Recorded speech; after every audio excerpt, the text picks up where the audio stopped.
conseiller spécial. BM Kidiba Kidiba Yeah Boyebi ya Yesu na mindule Boyebi ya Yesu na mindule Mon Christo Mboka na crise te comédie Yango bonne moralité eza perdu Kosambo mon habité mais débordé Kobanga nzambe komi chose démodée Ba miracle komi ya koyokana Nandako nzambe bomemi makuna Bozwa lisakoli fosala na lar Oya babola botango na placard Mate 18 Boyebi yango te Kosambo ngoyebo iso gratité Zama d'Hippocrate oyo pretaki Kobikisa bavi yango lobaki Elokoma espère na avortement Balaboni yo viola yo serment Kosambo ngoyebo miso moumbu elongolo bobangi ya etumbu kolinga mbongo eza kolinga mama na ngwenda motema ofandisi dema na saba miaso ozofinga libala na misa nzambo boma yango kala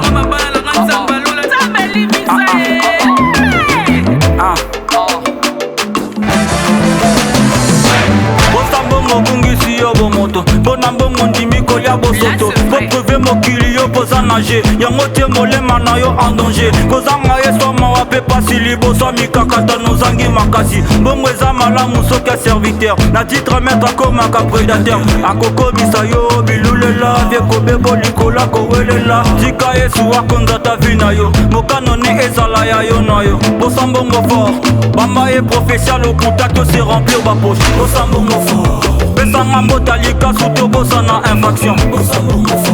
sermi balikiliki lokolinga na mort vivant bongalo yezuwa frère tomprovisa ta séminaire kebeko bomiso kebeko yibiso ndeko ndimela yesu posa mbongo ezoboma beglise ya liloba nzambe tokoti na crise baponi barnabas babomi krist mateye ekoma bamarchandise bandimi na mpiaka bango na babebe na resto banoko batimela basali babongwana mpo na mpiaka bango tu baosede wapi vies aloba to renonce bon nouvelle ekoma maniganse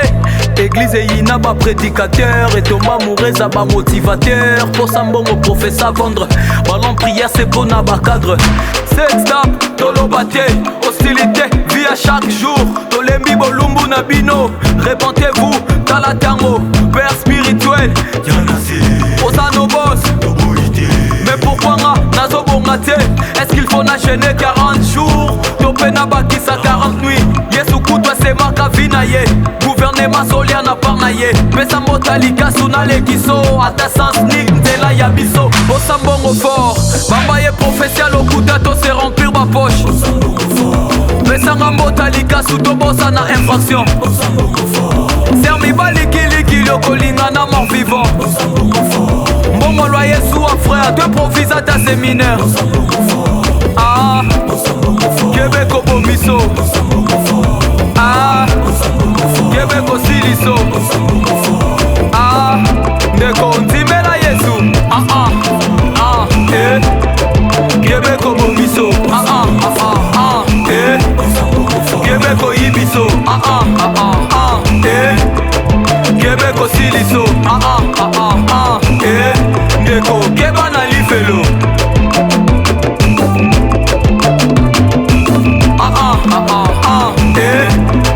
kebeko siliso ndeko keba na lifelo